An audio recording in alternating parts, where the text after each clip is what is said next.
Guys mister টিপুলার ভাই, ফয়সাল ভাই হচ্ছে দিবস ভাইয়ের সাথে কিন্তু লাইভের মধ্যে গেম খেলতেছিলাম এন্ড তখন কিন্তু গাইস রিঙ্কু ভাই মেসেজ দেয় যে রিঙ্কু ভাইও খেলবে। তো আমি কিন্তু মন খারাপ করে সেখান থেকে বের হয়ে যাই, কারণ ওইখানে সবাই আমার থেকে সিনিয়র। তারপর মিস্টার টিপুলার ভাই আমাকে গ্রুপে ডাইকা যা বললো ভাই, ওইটা যদি তোমরা দেখো তাহলে তোমাদের চোখ কিন্তু কপাল উঠে যাবে।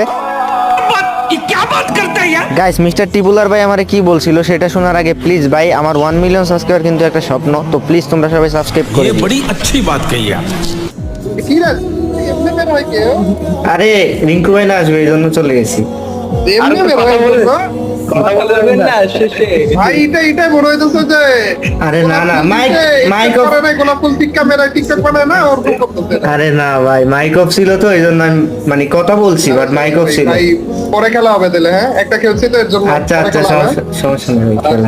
यार ये कितनी औसम है। গাইস মিস্টার টিপুলার ভাইয়ের এত সুন্দর ব্যবহারের জন্য তো একটা লাইক এন্ড সাবস্ক্রাইব বানতায়।